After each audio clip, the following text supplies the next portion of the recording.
talking to myself again. But it's the only way you're ever gonna learn. You look back and it's all in the past. I'm dwelling on the thoughts I cannot say to you. If I don't say the words, then maybe it's not true. And it feels alright when they come and say to you. Good evening, welcome to NUFC Matters with me, Steve Wraith. It is Geordies here, Geordies there. Tonight joined by Steve Wilkinson, Kev, Al-Walid, Mitch, Steve Hasty and Stu. Good evening, lads. Evening. Yeah. Good to see you. And first up tonight, Tom Dixon was straight in, and this was one of the topics we're going to speak about. What's your thoughts on Newcastle having bought back the land behind the stadium that Mike Ashley sold off? Strawberry Place is now back under the club's control, so expansion plans maybe. Go on then, Steve. Great news to see that land back in the hands of the club, but something I think we predicted on this show would happen, or probably had happened behind the scenes, and it has. So yeah, it'll be interesting to see what the plans are to develop that land now. Yeah, I mean, it goes back when John Hall first bought it. I think, if I remember right, they were going to build a casino, and there's some problems with allowing it to be one of the biggest casinos, because I think they built a casino and then the hotel. But obviously, it's theirs now. They can do what they like with it. I think what I was reading is that they'll stage one will make it into a fan zone, and I think it opens up a possibility of the club sort of looking at those exists right down to the bottom of Gallagher, up from opposite where the Irish Centre is and the Chinese Gate. That you'll see Newcastle immediately as you get to that point, and maybe we'll build our own sort of Wembley way up there, and a path that goes up, through some sort of fan zone that is clearly Newcastle, and drinking establishments, which will obviously bring revenue in, which is what we want to help swell the coppers with getting any future purchases. So a great thing, and then obviously the potential to make it into obviously the stand will come back if they do build the Gallagher. It'll come back a certain way, but there's more land to do something beyond that, whether that's a hotel or whatever else in front. So it's a great thing, and I think it'll make the whole thing look more professional, even if we're still don't have as big a ground as we might want. I think we're still probably going to be limited at that end to somewhere around about 60,000, but that's not a bad number. Tottenham's got only new stadiums. Tottenham, Arsenal, Liverpool are already around about that mark, so it's norm for the Premier League. So I think apart from Man United, it's the size of the club everybody else is getting, and that's well big enough, I think, for us. Yeah, with regards to the expansion of the cathedral and the hill, it would be absolutely fantastic if we could beat our record home attendance of 68,000. Kevin says, Gary. Yeah, I mean, we definitely need more seats in the stadium, and it sounds as if we might get them now with that land back under our control at some point. Yeah, it's positive news, and it's just another Ashley wrong made right, essentially. And so yeah, I mean, look, I agree with Steve. From when I was back there, the season ticket holder, the whole concept of the casino, the little mini Wembley way, if you will, it was all planned then, back in the early 90s, mid 90s. So again, long time coming, but again, positive for revenue streams, for other fans that maybe not be able to get into the stadium can experience a match day without actually going into the stadium, which is positive. Again, we have that over here at Atlanta United, and with tailgating type of thing, if you can't get in, well, you're going to be there experiencing something as a fan base, which is all for the better, and bring a new generation of people into the ground, or in and around the ground, or whatever, for, like Steve said, local businesses and the such. So yeah, great news, positive news. So I'm happy about that. So we'll see what happens with it. Yes, Al-Walid, if they do manage to build on the stadium, it means it'll be easier for people like yourself coming over, and Kev, of course, getting tickets in the future. So it is good news, isn't it? Of course, and I was surprised. I thought this is already done. We always talk about it, and just my concern is the Strawberry Place, the bar itself. It will be still there or not? Yeah. This is my concern. Oh, the bar will still be there, yeah. Typically, so just the bar, Al-Walid. Yeah, because I like the place, and I was a little bit worried. And one funny fact, I just want to tell you. I told you before when we speak about takeover at the beginning. When I started to cover the news of the takeover since it started, I always read the Strawberry Land. So I thought it's a strawberry farm at first place. But after that, I get it from you, lad. So that was a bit funny. Right, don't get anything lost in translation, Albally. Do you know what happens? Can I just ask? Is the Strawberry a listed building? Is that'll always be there? Is listed? Does anybody know? Don't think know. so. No, I don't think so. No, definitely don't think it is. It wouldn't be moved. Listed in a lot of people's diaries, though. For must be there, including Steve Hasty. George, good evening, mate. Sorry, I was late. I was sitting waiting for it to happen. Nothing happened, so I must have been on the wrong feed. Although I couldn't be, could I? The wrong link. Well, we sent it all to the same place. You might have been. What you might have done is click onto your own, which, of course, I don't send it to your own personal one for this particular show. So maybe that's what you've done. No, I don't know. Anyway, I'm here. So so we're just talking about the Strawberry Place development. Well, if it's all true and that PIF have bought it or somebody connected to them has bought it, that's good news, isn't it? I mean, it shows their intentions, and it shows as though it might be used for something which the supporters will benefit from.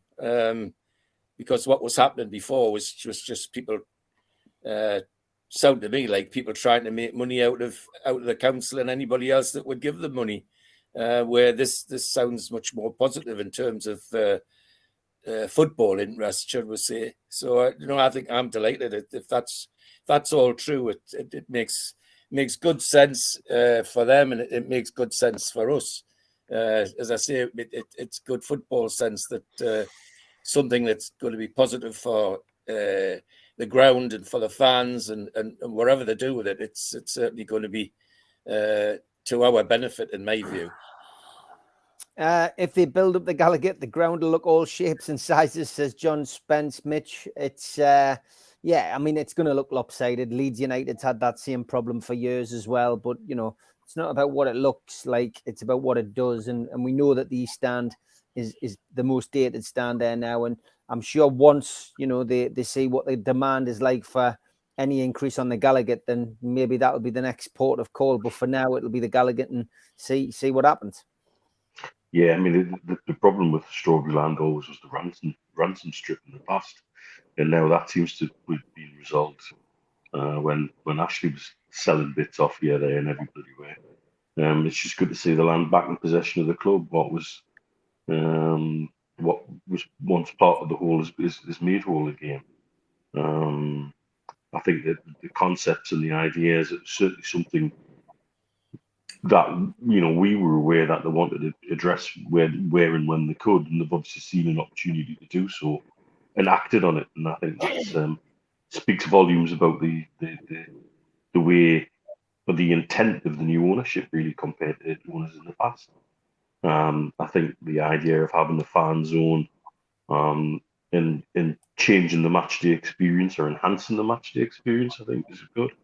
I think you also have to look at it from an FFP point of view. Arsenal pulling $1 million per game just on match day revenue, and we're way behind that. So anything that can start to address that on the match day is a good thing. Steve, you get into the Strawberry, mate. It's nice to hear Al Walid sitting in Saudi concerned about the Strawberry in case it gets demolished. But you can put those fears at rest, Steve, can't you? Absolutely. Strawberry's fine. Strawberry's actually owned by the company that built behind it, believe it or not. But getting onto the place itself, great news. I mean, let's face it, Steve, yourself, Neil, myself, a couple of others, John Woff, right back in the early days of Takeover Talk. That was one of the topics that we discussed with Mirdad and Amanda, and in our list of 10 things that would like to happen, I think we all emphasised the need to get a hold of that bit of property. It's obviously everything changed once the home group kind of collapsed. The finances that didn't materialise, and it couldn't have worked out better for Newcastle United, that we're going to get that the club is actually taking ownership from the administrators and has the land under their control. It'd be interesting to see what they now do with it. Obviously, what was said was a fan zone or some kind of fan zone that will go up. Obviously, the place needs developed anyway. It's going to be interesting to see whether or not that fan zone stretches into something that lasts 7 days a week rather than just match day. You can see kind of in the early days, I had visions of something like the Stack that you had down at Pilgrim Street, something like that with entertainment and something that can bring people in, bring revenue in, and then moving forward, developing it. And obviously the most important point from a fan's perspective is doing something as part of the redevelopment of the Gallagher end. We now know that we can develop the Gallagher end. It means that roads can be changed, don't necessarily have to have the same Strawberry Place road. All of those type of things can now go into the pot and into the ether and start to be discussed. So absolutely great positive news for the football club, and great positive news hopefully for the fans, an increased capacity whenever they manage to get round to finishing off and finalising some plans that way. I think that it'll all be being discussed. We know it will be, and it's probably a lot further forward than we imagined. But hey, let's just dwell on the fact that we're in a cup final coming up. We've got lots of things going on at the football club, and everything's positive, guys. Yeah, certainly is. Stu, great to see the land back in the hands of the club. And yeah, we just sit back now and wait to see what developments take place. Yeah, it's fantastic news for everyone, apart from maybe a few bars nearer the ground that rely on the income from that. But for sure, it hasn't happened by chance. They haven't just thought, oh, well, let's buy this now. There's obviously been a lot of surveys and studies done. Darren Neal's influence, as Kev mentioned there, like with the tailgating and stuff like that. It's about getting fans enjoying the match day experience, even if they're not in the ground. And if they're spending money within the club or the club are getting the revenue from that, then all the better. Money into the coffers means more money for players, doesn't it? For certain, PAF will maximise every revenue stream possible to help us make as much money as possible to challenge those who seem to be above us. The demand's high. People are asking, what could we get? The demand is high for tickets for sure, but there's no way there's like 50,000 waiting to get in. I think these are distorted with people trying to get tickets on multiple appliances. I don't know if that's the right word, or modems anyway. So, even today, a friend of mine was getting tickets and he had about 7 different portals, I suppose is the right word, to try and get jump the queue. And he said his work desk looked like Starship Enterprise. So if everyone's doing that, it's going to be a few. I still believe that if we get the 60, 65 maximum 1,000, that would be sufficient, and then we'd be able to sell it out most weeks, if not every week. And that's what you want. You want people to see a bounce in St. James's. You don't want to see empty seats like that's.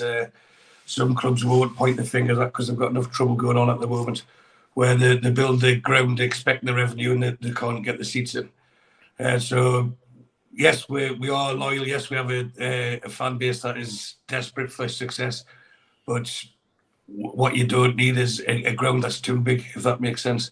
So I think it's a great idea. They'll extend it. It's something that Mitch has mentioned on numerous occasions as well, regarding building a hotel, making it a 24/7, 7 days a week venue, like things like for weddings and parties, and make it the hub of the city, because the football team is so why shouldn't the stadium be as well? It's all good news. Like I say, unless you're a bar that relies on your custom coming in, and most people start using that. But it is what it is. It is, yeah. Well, go on, Steve.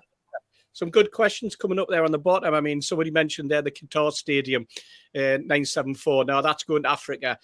Somebody's just asked as well, what was originally planned for that? Well, there was originally the plans under Shepperton Hall was to build an arena, a conference centre, a little bit of hotel space, and then the extension. Somebody else has mentioned there that the foundations. Of the Metro. I was talking to Colin Whittle, who works for the Metro.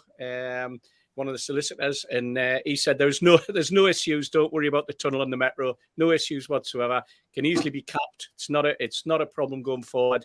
And it was always part of the fact that when Shepperton Hall wanted to extend the Gallagher, and when it was built, that there would be that possibility. So there's no worries on that concern. All of these concerns, all these questions, I think that there's answers for them all. And as we go forward, people start to fire them over the next couple of weeks. I'm sure we'll be able to answer plenty more. Steve, come back to something I said some time ago, is that this all couldn't be happening at a better time for the football club, because everybody else that's interested in all of that is short of money. Council short of money, university short of money. They won't enjoy me hearing me say that out in public, but it's a fact. You know, everybody that's got an interest in that around the ground and all those facilities around the ground are all desperate for money, for cash. Yeah, and I think what's also interesting as well, people talk about politicians and politics, and you know, somebody put up there that Jamie Driscoll, the mayor of the northern region, had knocked back some funding. Well, you tried to tell me that he didn't know what was going on with St James's Park, because this conversation has been going on with the club. It's not just something that happened over the weekend. It's something that's been discussed and planned and been in the ether of being worked through for months and months now. And anyone who's read the article in the Chronicle or in the Mail will have seen that it's something that Mirdad has taken forward as part of his judicial position within the club. So, you know, you hear a statement from a politician, it looks good, and then all of a sudden the decision's made later on, and it all comes together, and then you get to see how the politics plays in the Northeast. So everybody got what they wanted. People who owned the land or the administrators, they've managed to get a good deal for whoever's holding it. Football clubs got a good deal. The fans have got a good deal, and the politicians come out looking rosy. Good way of describing it. Stu, I'm going to start with you on the exclusive that you broke, Stu, about the All or Nothing programme being shot surrounding Newcastle United. You mentioned it on the show in the past. I've noticed now everyone else has cottoned onto it. Of course, when you guys were out in Saudi for the last trip by the first team as well, you were alluding to the fact that there was cameras there, and they'd come up and had a chat with a few of you lads. So, yeah, it's the cat's finally out the bag, 4 episodes, and yeah, let's hope it has a happy ending, eh? You'll be wrong to look smug, wouldn't it? So that's the question. Yeah, there's something that I was made it, or it was brought to my attention anyway last summer, that they were doing it, and we said it on here, and we got some criticism for it. But it's not, yeah, well, I told you so, I was right, but we did. And we knew that they covered the stickers on the cameras and stuff like that, so it couldn't get out too much. So yeah, it could just be the NUFC crew, etc., etc. But yeah, as you said there in Saudi, 3 was here on the bottom. Me, Steve, and Mitch were in the meeting with that. There was was it 70 fans were invited, and we were sitting there, and there was cameras in there as well. And so it's all part of following the first season, and I think for me, it made sense anyway, because it's a very good charm offensive by the club. It shows that they're open, especially with the amount of abuse they've received since the takeover. You know, even the olive branch was sent out to Dickie Masters a couple of weeks ago as well, wasn't it? He's there. So they're doing everything that politically correct. And if people can see behind the club and the hard work that goes into it, and to get to where we were from where we were to where we are now, I think would win even more fans over. Would gain a lot more respect. Yeah, George taking his personal calls. Don't worry, George. I've knocked you onto silence, so don't worry about that. That's that. But Steve, yeah, all or nothing. We've probably watched a few of them in our time. We've giggled at a few of them. Some of them we've enjoyed, but going to be interesting to see the behind the scenes with Newcastle and what it's like. Certainly under the regime that's getting everything right at the moment, more or less. Steve, Frozen. Oh, not. No. Steve Hasty. Yep. Sorry, mate. Sorry, I thought you were at the top. Yeah. It's all good for the football club. It's all good publicity. It's great that we're gonna get the opportunity to actually not have to sit and laugh at Arsenal or the Tottenham one or the Sunderland one, which was really good. Let's face it. Oscar nominations. Mitch says Golden Globe winners, but you know what?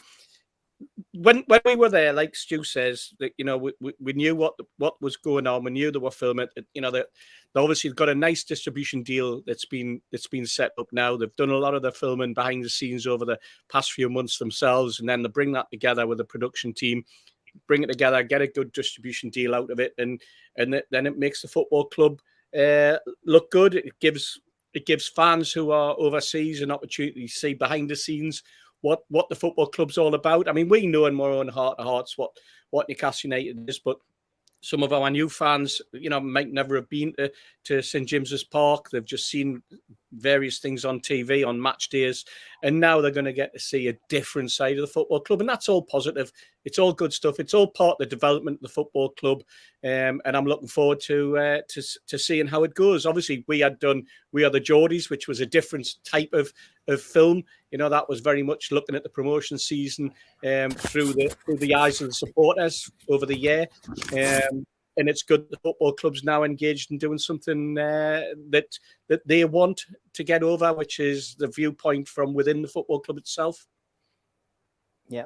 Mitch, I mean, there's always that potential banana skin, of course. I mean, we laughed at Sunderland on the programme with their misery.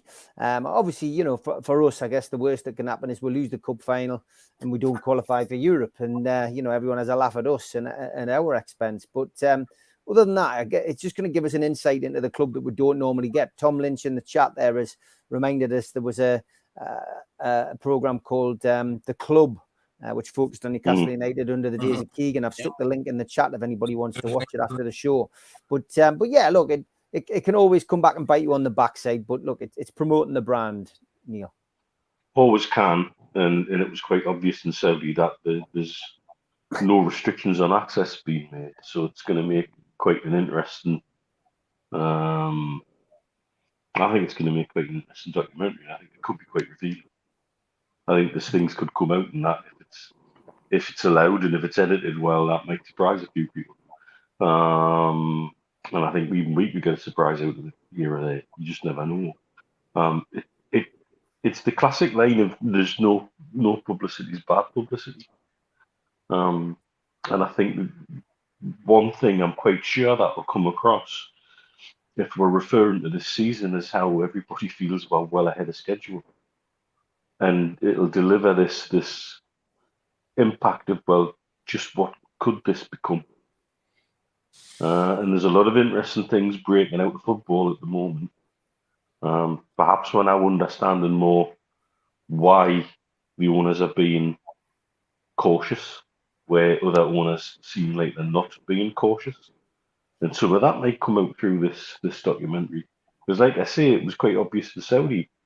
There wasn't really any restrictions on what they were being allowed to film and where they were being taken to. And in fact, in the meeting with the fans and the players and the management, Amanda Staveley had the camera all over the place with her, telling them where to go and what to film. So I think, I genuinely think it's going to be a good thing. And if anybody wants to have a little giggle out of it, well, you know what? We've been laughing at ourselves for God knows how many years. So I think we can take anything like that on the chin, not be a problem. Well, also when they're in the change rooms as well, you see the cameras in there, so it's quite clear that they're doing a warts and all documentary on it. Yeah, it'd be interesting to see Man City when they find out we've sold the rights for 100 million. George, what's your views on the TV show? Still mute. Oh, yes, he is. He's on mute. Do that. There we go, George. What's your views on the TV? Have you keep your personal life away from this show, George? Honestly, you're like Alan Robs. You've got Alan Robson. People say you're setting your own talking over and everything. Can you remember I spoke to you about 3 or 4 months ago, more than that there was some film company you wanted to talk to us in the Strawberry. That's right. About the history of the club. Yeah. And to take me rattle and me scarves and talk to us for an hour about the history of the club, what I knew about the club, what did I think about the takeover. Now, I never found out who that was for. And as you lads say, I looked at the cameras and they were all taped up. There was no names to play at. And I was hired through an agency in the town. Holly was as well, if you remember. That's right. And I'm wondering if that's not part of the video you're talking about. I'm pretty sure it is, George. Right. Well, good luck then. I mean, can't wait. Did you say the right thing, George? Pardon? Did you say the right thing? Well, it was all positive, that's for sure. Sure it would be. Yeah. The only thing that didn't happen was I was about to spin the old rattle and make the noise, and the woman behind the bar says, "Oh, I don't want that in here." So I had to put it away. But they filmed the rattle and me scarves and other historical stuff. I took the rosette my father took to the cup finals, and they filmed all of that as well. So it sounds like it's all part of the same crew by the sound of it. Fantastic. And the own having done a bit of filming in the university for various TV companies on scientific things, I've got to say they were extremely professional, but didn't give anything away. They didn't give anything away at all. Okay, Owley, what's your thoughts on the fact that Newcastle could be on TV? 4 episodes, we're thinking. Yes, this is expected, and this is important for the fans, especially overseas, to know more about the club. As you remember, during the takeover, we watched We Are the Geordies, and the film goal teach us a lot of things, a lot of small details. Really enjoyed and make us understand a lot of things about Newcastle. And for me, until now, I'm still learning more about Newcastle, and especially the fans. And I like the way how they describe that we are like a tribe. I always use it. Yeah. Kev, I think it's something that we can all look forward to anyway. Whatever the ending is, it's something that we can be immensely proud of, and how far the club's come in a short space of time. Absolutely, and the thing that's crossed my mind is like with the new superstar on the scene, like from a music analogy or whatever, everybody wants to have a look in and see what's going on, and that's even better for us. Yeah, Mitch even said we'll have a laugh out ourselves. We've been doing that for years. So again, it could be a comedy, it could be a horror show, it could be whatever, but we'll all sit and watch it either way. Especially over here when expats will sit and watch it. I've watched all or Nothing series, documentaries, and absolutely wonderful from a coach's perspective. What they do in the dressing rooms, what they do on the training field, you'll see everything. But I think it'll be a nice little insight of 4 episodes for something further down the road. In a longer series, i.e. 8, what they regularly do. So I think this might be just a little taste, a little flavour of what we're going to expect further down the road. And again, it's revenue streams, it's other eyeballs on it. Not saying turning fans to other clubs, but at the same time, it's a new generation of football fans, and that's where we all watch Netflix or whatever, and it's getting eyeballs on the club. And that's they'll present it in a very positive light. Yes, they could have arguments, they could have the drama. That's what they want, obviously. But yeah, I think it's fantastic. I mean, I can't wait for it. And whenever it comes out, I'll be binge watching it, the whole thing. That's what I do. And plus, I had the wonderful insight of working there nearly 20 years ago, anyway, under the Robson era. So I've seen what it was like on the inside from a corporate standpoint, from all the above.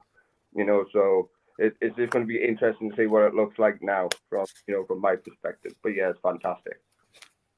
Yeah, no, it certainly is. And Steve, your views on it? I mean, it's going to be great for the expats. Well, I was just going to say the global audience that will see it, expats, but also anybody internationally, because we want to get our name up there with being globally recognised in the same way that Man United have evolved over the last however many years. And that was built on success, and they didn't have the opportunity, I suppose, years ago to have a film like this done. And we're going to short circuit the exposure that we can get to increase our revenues quickly. And it's you've seen when the new players like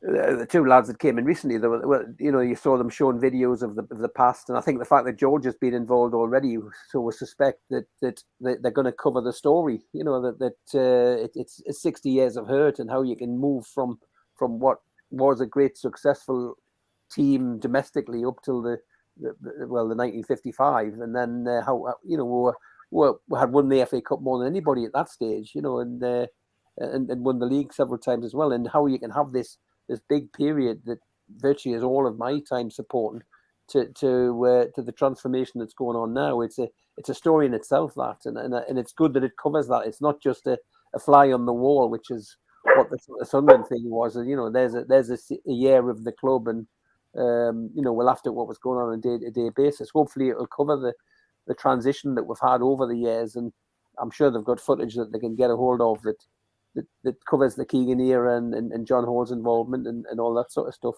So I'm really looking forward to seeing it, and I think it'll do great for the club, and give us a more presence on the international stage.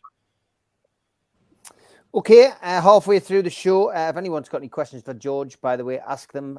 George was a little late, so we didn't ask the question at the start, but if anybody wants to get a question in, then do so, and I'll try and get through a few of them before the end of the show. Here's the ads.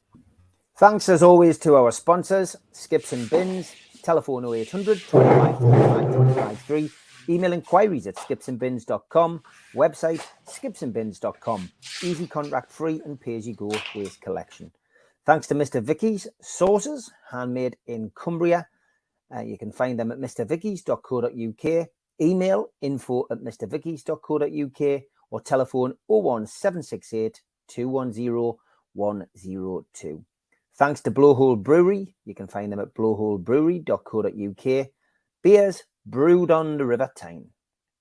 And thanks to United Group Travel Limited, UK Coach Holidays, based in Morpeth. Telephone 01670 362 460 and mobile 07957 141 654. Graham, your driver, Beverly answering your calls, looking after you on your tour. Thanks also to 3 Property, who specialise in sourcing investment properties for their clients who are looking to invest in the North East. They offer a full in-house service from sourcing the deals to managing the properties for you. They've done over 100 plus deals in the past 12 months for clients all over the UK. Give the guys a follow on Instagram, matty.patter_northeast property and phil.reed_northeast property, or email phil@3property.co.uk if you're interested in getting a good property deal. Thanks to qtechshop.co.uk, the makers of pool tables and snooker tables in Wales and Newcastle, and the guys who run our website, nufcmatters.com. Thanks to Media Arts for all the help with the videos and the technology side of things. If you want to subscribe to the channel, hit the subscribe button underneath the video today. Hit the thumb up to like the channel and click share to your social media. We're also available as a podcast on iTunes, Spotify, Podbean, and the rest. If you want to become a member, you pay a £25 one-off fee, and you can go to the website, nufcmatters.com, and find membership pack, or put your smartphone over the QR code and it will take you straight there. If you subscribe, we do give you a free car sticker. All you need to do is email john@nufcmatters.com and he'll post you one out. We also support the food bank on this channel, nufcfansfoodbank.co.uk. You'll find the match day bucket where you can make a virtual donation. We've also got some events coming up over the next couple of months. First off, we've got an evening with Steve Howie at the Tyneside Irish Centre, Friday the 24th of February. Tickets are available from our website, nufcmatters.com, and they are priced £15, not $50, as you can see on the poster. An evening with Nobby Solano is also at the Tyneside Irish Centre, Saturday the 25th of March. Tickets are £15. Book now at nufcmatters.com. And an evening with Frank Clark and John Gibson, Thursday the 20th of April, again at the Tyneside Irish Centre. Tickets are £15 and you book now at nufcmatters.com. Supermac and John Gibson will also be at Felling Cricket Club on the 16th of February. To buy tickets for that, contact the venue direct. We've got a whole host of t-shirts available from our website, nufcmatters.com. Gives you plenty of ideas for presents, for birthdays, anniversaries, you name it. Get your Anthony Gordon t-shirts and your Wembley t-shirts today. Okay, just want to chat a little bit about the poll that Toon Polls put up yesterday, which was moving forward, should Newcastle consult season ticket holders and members first about any issues that affect the whole fan base? Now, interesting results saw them more or less come in neck and neck, 3,932 votes.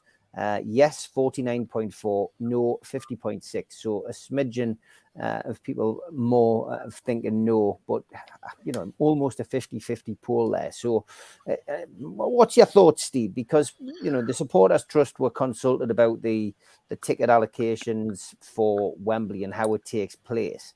That would suggest that, you know, a lot of people weren't happy with that, and that maybe the club should consult people who they have on their database as well.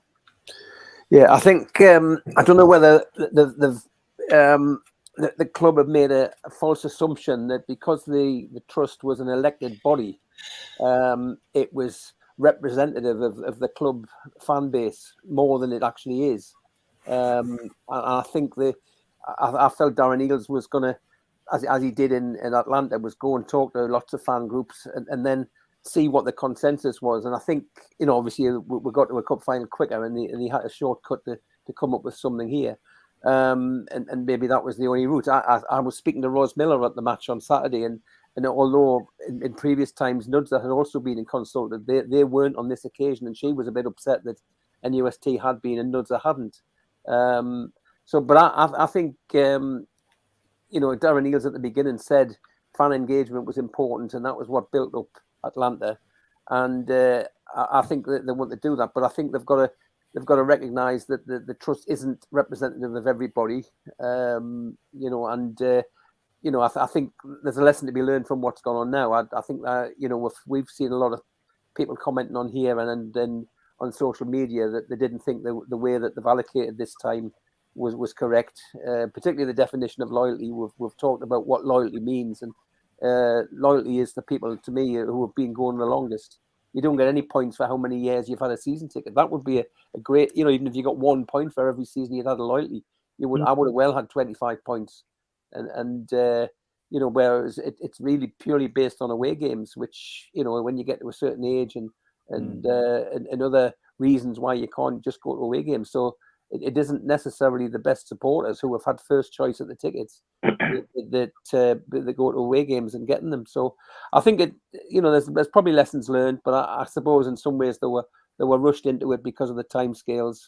But hopefully they'll learn a lesson, and you know, maybe in the next season we'll have you're going back to the kind of election of a fans forum group like we were involved, Steve, 20 plus years ago. That maybe you've got to do something like that, but don't just dive into it. Get feedback from all fans as to the right thing to do. I would like to see something like that.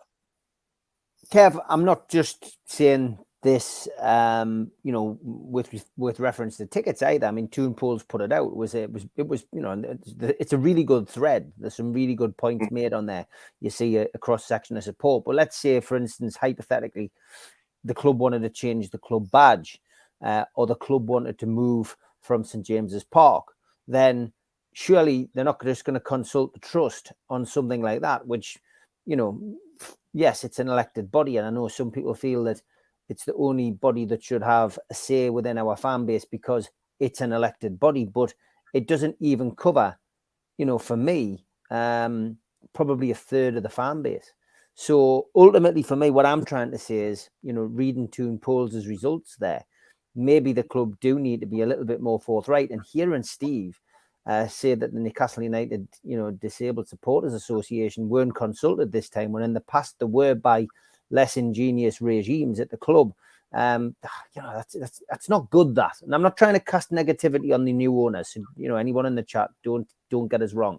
I'm just trying to find, you know, a talking point for the show, but also to see, you know, whether we can be a critical friend to the club here.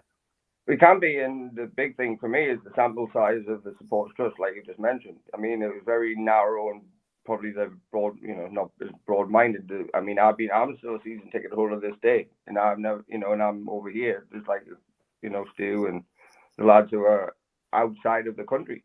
I would like to be notified, or my mum who lives in the city or near enough to be consulted about certain things, elements within the club.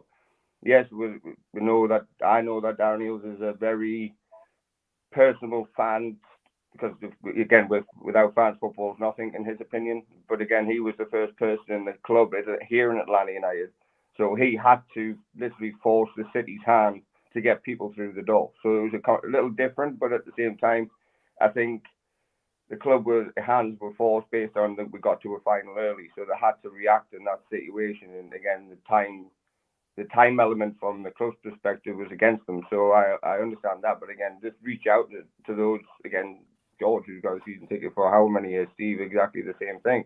Anybody, there's somebody, a bigger sample size to get a broader opinion about changing the club crest, stadium naming rights, things like that. This would be more for us to have a say, not just put more money in every year, not just dollar amounts or pound amount. It's like a verbal voice, and it's disappointing that the Nudger didn't even get asked about things previous, for the tickets. Like Steve said, that's disappointing. But at the same time, again, I think the hands were forced. But moving forward, I would just like an email, even to my mom, because she's the primary contact on the information. So there's something what we could say, little blurb of an email, little comment section, what we could have.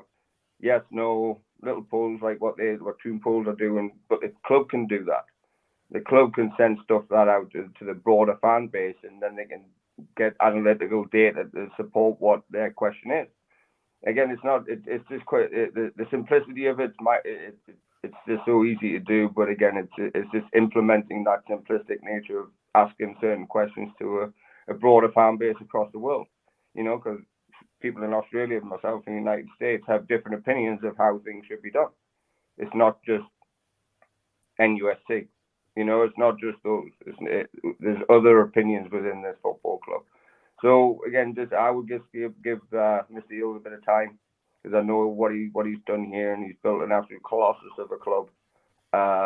Financially, we've got the best stadium in the world over here in the United States. We've got the cheapest food and beverages, and we've got ranked #1 consecutively. So things like that, which I think he's going to implement. But again, it's just going to have to take him some time to actually implement from contracts what he's had or inherited moving forward. So again, those things would be nice to be just asked about. Just a simple poll, that as simple as that, to be honest.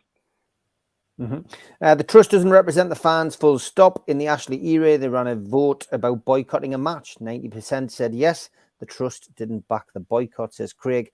Barry Hogan says, in the case of moving or changing the badge, I've supported the Toon since the early 80s. I've never had a season ticket. I couldn't afford it. Does this mean my opinion doesn't count? Some great points coming in. Les, reiterating what Mozza said about, not getting tickets for the final, but delighted and will still be supporting the team. Me too, Mozza, says Les. Been to finals in the Charity Shield. I'm just pleased for everyone who gets a ticket. We'll be celebrating in my own way. And John says, don't understand why the club didn't just email each eligible season ticket holder and offer a ticket first. Then, if any left, go to online. Would have saved a lot of drama, queues, and admin issues instantly. It's because they were advised by the trust. Craig Lee says, if the trust represented the fans, they'd accept the fans' wishes and not ignore them. Sefton Mag says, good evening, everyone. Good luck to everyone applying for Wembley tickets. Any spare? Don't forget me. Al Walid, communication is very important. And the club so far have been very good at communicating. Would you like to see more communication? I mean, with regards to, I guess, Saudi supporters, if they do increase the stadium, setting up communication with the, Saudi Supporters Association, would that be a good idea? And of course, if you manage to get tickets on a regular basis, having emails to be able to say what happens at the club. Well, I'm not going to hiding this, Steve. I'm still trying, and hopefully this will improve soon. Regarding the tickets, I read too much into it because my Arabic show version It's going to be about ticket this week, so I try to learn and more about it. And it's not about right or wrong. I believe it's first final since a very long time. So I believe, let's say, the older lads have maybe more right to attend. I believe they deserve that after the horrible last years, and actually it was funny. I'm not really sure. I think Mr. Steve Wilkinson, I think, say it about that. The one who should have more eligible, the one who didn't drop the season ticket, I believe, in Bruce football, something like that. Deserve to have more priority and didn't jump from the ship. I like that quote. So you know, lads, but you know better. But I, as I said, it's there is part of the old fans. I think they deserve a priority, regardless the season ticket or who attend the Carabao Cup game. And maybe the club didn't want to put the pressure, but maybe if that been released earlier, I think people would know, and no need for I think this this dilemma, if I'm not mistaken, the word. Okay, George, what's your views on communication? From that point of view. I mean, they do have. They do have, we're led to believe, around about 35,000 season ticket holders, and I'm not sure how many members they've got, but that database can be used for a positive. And I'm not saying don't communicate with the trust. I'm saying communicate with everybody, but you would get a much clearer idea of how people felt about things if you went to everybody rather than a minority. Some history first. In the days gone by, one of the reasons you bought a season ticket was you were guaranteed a cup final ticket if you got there. That was part of buying a season ticket. And I don't see why that should be different now. And it would be so easy for the club if they'd just done that. They know who they are. And most of them have got standing orders. They could collect their money straight away as well if they wanted to. So to make it as complicated as they have is just a nightmare. The trust, I think most of you know my views. The trust on very positive for a variety of reasons. But remember, these are people who did not want the takeover to succeed. These are people who were happy to say to you, if you stood and listened to them, that Amanda Staveley wasn't the right person to be leading Newcastle United. And yet here, ironically, here they are, right in the middle of one of the biggest decisions we've had in recent history. So, it's got to be a wider base than that. Otherwise, we have what you and Neil and Steve Hasty talked about before. You have the various factions in the fan base tearing each other apart, and then nothing positive coming out of it at all. So if it happens again, I will be positive. When it happens again, I hope they've learned their lesson and they do it in a more straightforward way. So yes, they've done very well, even with communications to this date. But this one, unfortunately, has been a bit of a disaster.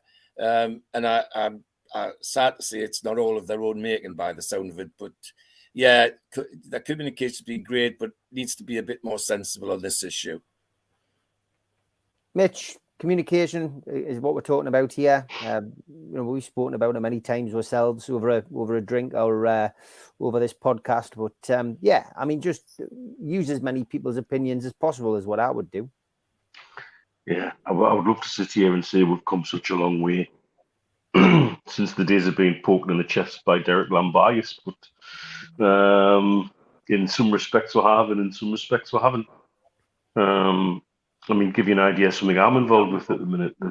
On the back of the meeting out here in Riyadh, I'm now feeding into an overseas supporters group, which has been raised and put together, all on the back of discussions from that meeting. And so there's things happening all over which are so positive, and we've got to cling on to those. The cup ticket allocation decisions probably the only thing I would say is a cock up on their behalf. I don't know how any season ticket holder who's had that season ticket for 10 plus years can look at being told, right, you're in the draw on Friday, and feel that their loyalty's being ignored. I was speaking to somebody today who's had 194 tickets ordered through his account this season, and he doesn't go into the draw until Friday. Or tomorrow. How does that work? You know, that's not right. What about his loyalty? Where's the reward for the loyalty he's shown and getting tickets for people to go to home games? And it doesn't make any sense whatsoever to me. I think Steve Wilkinson's quite valid point, though. This has happened way ahead of schedule, and things have had to be decided what they're going to do at very short notice. And so they've jumped away that they felt, whether they felt that was an easy way, whether they felt it was a case of that looks a good idea. Have they looked at how Man United were allocating tickets? And remember, we've talked about this before, because they have so many more season ticket holders, they need these points of differences. These points of difference are important to them. They're not to us, because we don't have that many season ticket holders. And it's still, the easy decision should have always been season ticket holders, members, everybody else. Bang, bang, bang. Everybody then, I think, is rewarded their loyalty in the different ways. But the communication aspect, it can only get better, and it is getting better. And there's always things to be learned out of things that don't go so well. In fact, sometimes we learn a lot more from our mistakes than we do from our successes. So I would still say, you know, let's try and keep as positive as we can about everything. As frustrating and as irritating this must be for some people. There's so many things going on that are positive, and we need to sort of cling on to that a little bit. But that doesn't mean we can't be critical if we genuinely feel they've cocked up somewhere. In fact, as supporters, we should be the club's most important critical friend. But there must also be many more ways for those opinions to be taken and fed into the club. And I'm sure they're going to be working on something like that. Steve, we've gone from one end to the other, haven't we, really? We've gone from the club banning the trust and not listening to a word they said now to listening to everything they say. It's a bizarre situation. Yeah, and you know, I've witnessed it firsthand since pushing for the fans forum we put into place back in 2011, 2012. I think this was always going to be a bone of contention ticket, and we all know that. And I've when you mentioned the Toon Poll thing there, I had a quick look at it, and people are going, "Yeah, is that not what the trust is for?" Yeah, it is. It's for to enter into dialogue with the football club, but it's also to enter into dialogue with its members so that it gets an opinion and a shape from its members on where it wants to travel. And the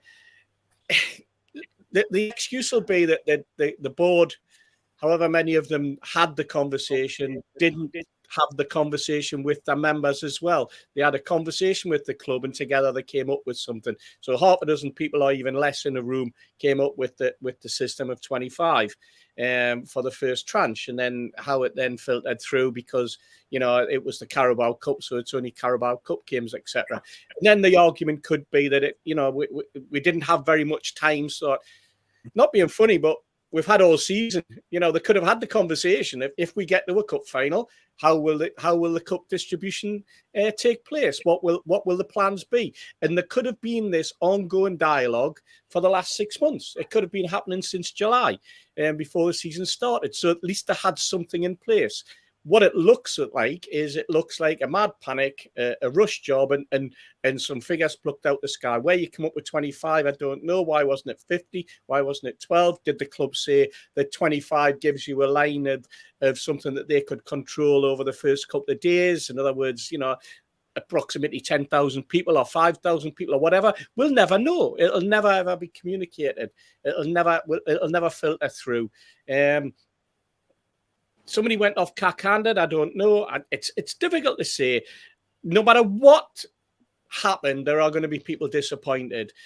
And I understand exactly what's being said by the likes of Steve and Mitch and everybody else about loyalty and about, you know, is a season ticket holder more loyal? I'm looking at somebody there saying that the most loyal fans are the ones who wrap a ticket in and don't have tickets anymore. So there's always going to be that little bit of an argument, or a bit of a discussion. And this is what pub conversations all about. And this is what, you know, this is what makes it difficult when you try to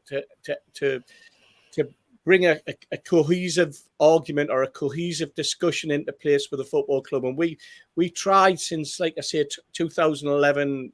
Mitch mentioned, you know, prodding in the chest with Derek and all that type of thing. The number of times, the number of fans forums I went to. There hasn't actually been a fan group meeting in the way that they used to happen since 2019. There hasn't been a group. There might have been one organisation being taken in to talk, and there might have been another organisation.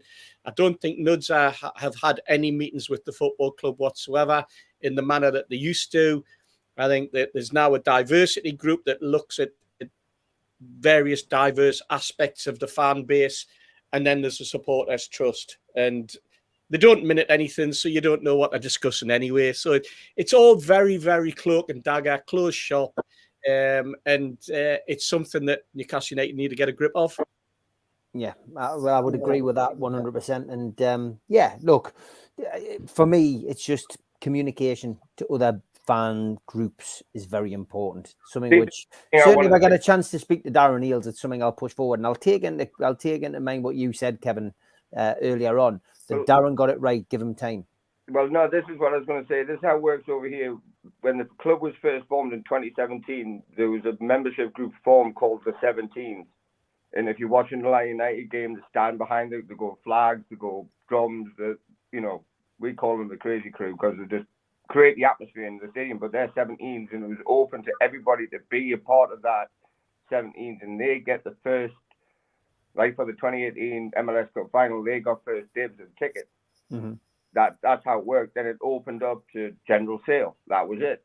Either you're a member or you're not. If you're part of the member, you pay your money. That's how it worked. It was cut and dry, and that's what he done. Thankfully, I got tickets. I had to pay out the wazoo for it, you know, like $300. But that's the way it'll probably go. This is how it's going to go. If you're a member, season ticket holder member, you get first dibs. If you're not any part of that, then you will then get the general public. You get the general sale. Stu, you can have the final word on this, mate. What's your thoughts?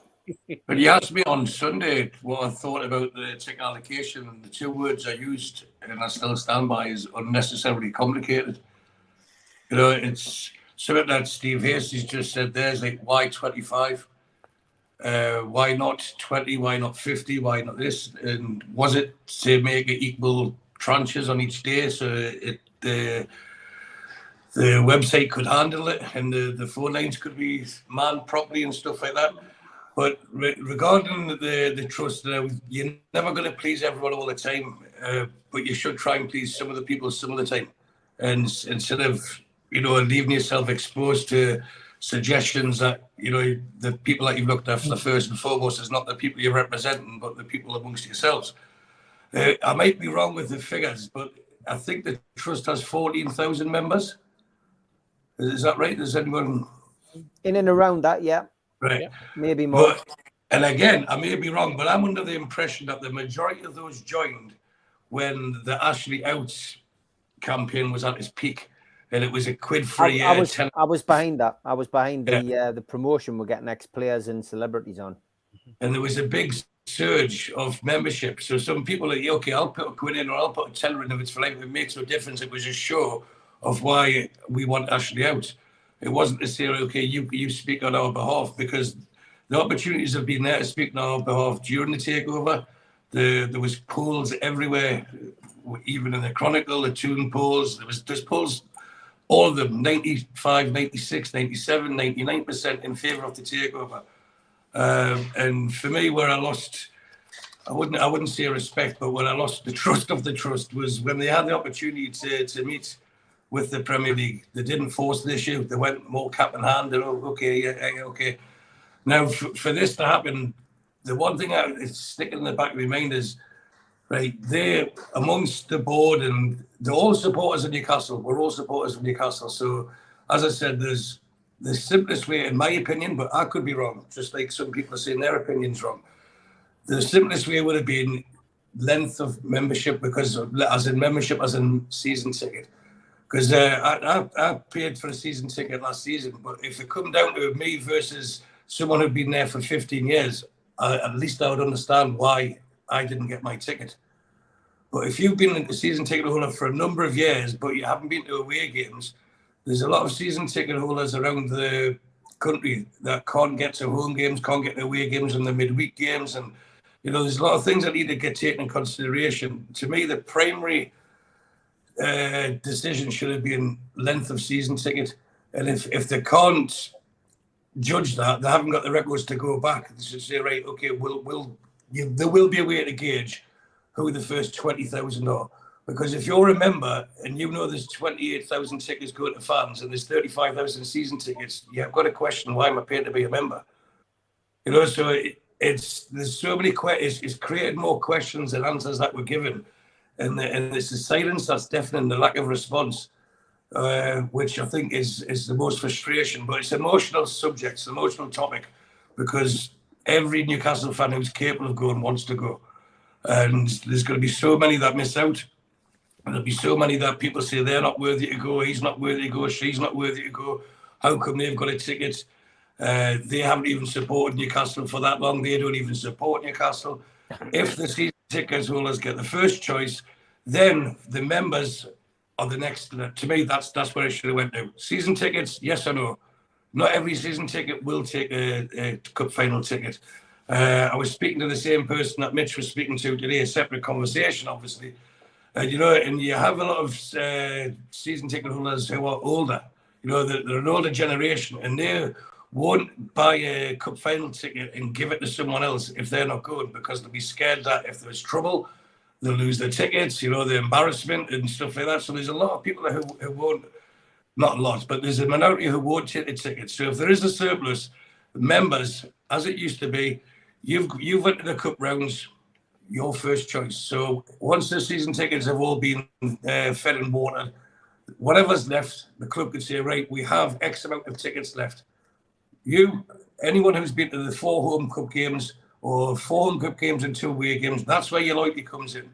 Because we're not going to get to a cup final every year as much as we want. This is the first time in a generation that we've been to a cup final. So, but I'm quite confident it's going to happen a lot more than every 24 years now. But it's a learning curve, but you have to learn quick. And this is something that I believe that the club have slipped at. You know, they've been so right, and we've all been very praiseworthy, you know, and positive of how they've conducted themselves in the whole. But no one's infallible. You know, there will be errors, but it's learning from your mistakes.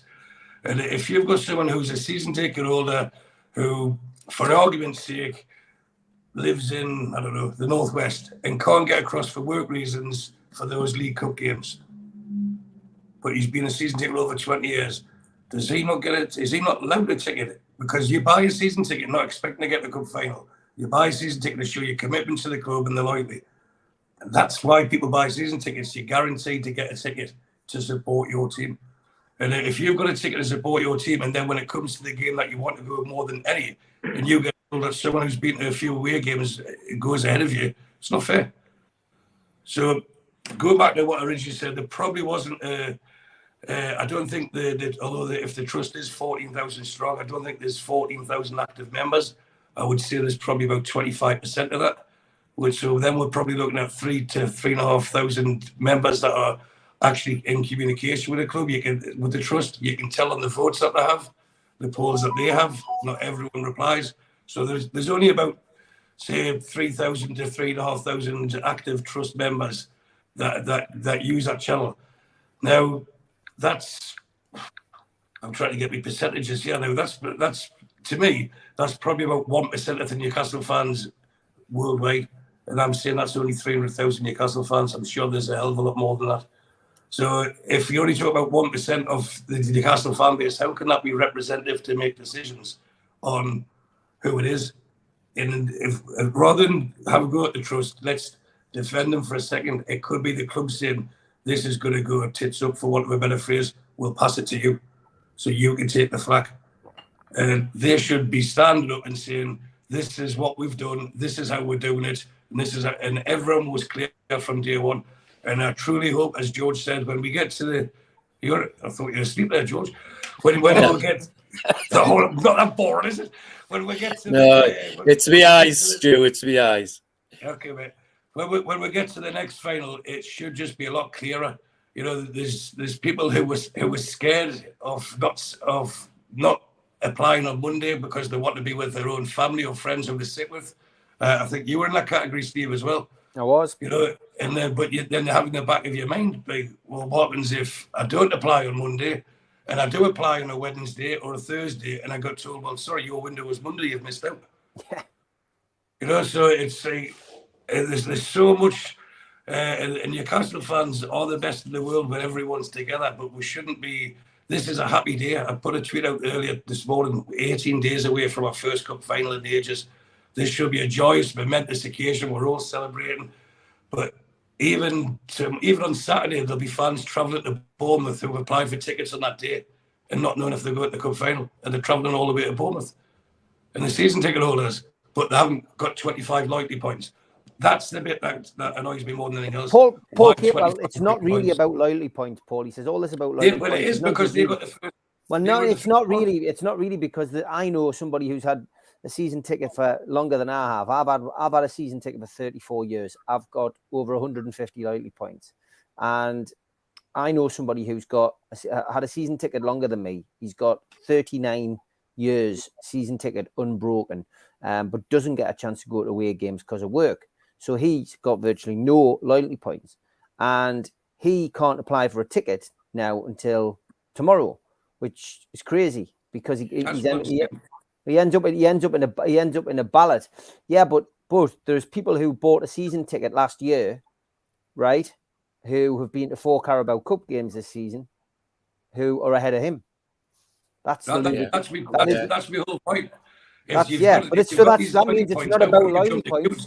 But it's not about loyalty. It's not about loyalty points, Stu, because the person who bought a season ticket last season doesn't have any loyalty points at all because they can't get any away tickets. So they're getting a chance to go ahead of my mate who hasn't been to Carabao Cup games, hasn't been to any away games, but goes to every single game at home and has done for the last 39 years. Somebody who bought a season ticket last year, who's been to 4 Carabao Cup games this year and doesn't have any loyalty points, is ahead of him. Yeah, no, that's what I'm saying. Yeah, but I'm not arguing with you. I'm arguing with Paul Capewell's point. That's what I'm saying. All right, okay. You're saying I'm wrong, but I'm talking about Paul Capewell and loyalty points. I wasn't reading that, sorry. The first category was season ticket holders with 25 points. That means you could have not been to any of the Carabao Cup games, and you've got a head start on people who don't have 25 points but have been every Carabao Cup game, including Tranmere and including Southampton. But because you haven't accumulated 25 points, there's people who haven't been any of the games. So in the past, your ticket would get you all the cup tickets. Then they took it away. Then there was bonds. Then there was this. But the season ticket has always been your show of loyalty. That's your commitment with the club, final or no final. And you put your money up front, not just when there's one big game. You put your money up front for the whole season. You should get first choice. And if it comes to the fact that the club the ground gets extended and we end up with 50,000 tickets, then if it's made clear to everyone it's on length of ownership, fine, because not everyone can keep the ticket forever and ever, can they? So you will eventually climb up it, and not everyone will take the ticket who has the opportunity to take it.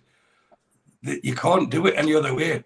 But to start putting things into certain fragments of the fan base, it's not fair. It's not fair to the majority. And I'm not sitting here complaining because I don't have a ticket, because I'm expecting to get one. I've got different avenues to get one. I'm expecting to get one, but that's not me being selfish. That's just the way it's worked because of this system's allowed people to manipulate how to get tickets. And I'm sitting, like say, I paid for a season ticket last year. I think my time to apply would be Friday or something stupid like that. There'd be no chance of tickets left by then, unless the club allocate them to, and if they're doing it right, they should allocate somewhere members will get tickets, non-season ticket holders who are members and have beat all the games. There should be a certain amount kept behind for them. Otherwise, there will be an outcry. What's the point? What's the point of being a member if I can't get a ticket? So if a few people say, I'm not got a season ticket, I'm a member, I went to Carrow Cup games, I'm rewarded. At least that keeps that going as well. So that's the way I see it. Paul Cape, well, how do people increase loyalty points? Exactly. I mean, there isn't a way of doing it.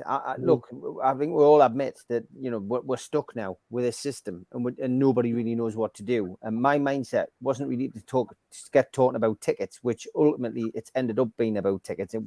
It's about the bigger scale of things, which ultimately is that, you know, the club only spoke to the trust, that didn't speak to anybody else. And a poll that Toon Polls has put out there, yes, only 4,000 fans responded to it, but it was more or less 50-50. So it seems that a lot of people agree that everybody should be consulted, not just one particular group or organization. So, yeah, it's always going to cause heated discussions and arguments on social media, and I don't think that's going to change anytime soon. Anyway, we have overrun. People have got things to do, I'm sure, and it's been a great show. Thanks to everybody in the chat for taking part. Thanks to Steve. Thanks to Kevin, Al-Walid. Thanks to Stu, to George, to Mitch, and to Steve. I'm back 10 o'clock in the morning, and I will be back with Supermac and Gibbo, and looking forward to that. And you know, I'm getting annoyed now. Faulty Towers remake, lads. We'll keep that. We'll keep that by Friday. All right, take care. See you soon. Good night, everybody. Have a good one.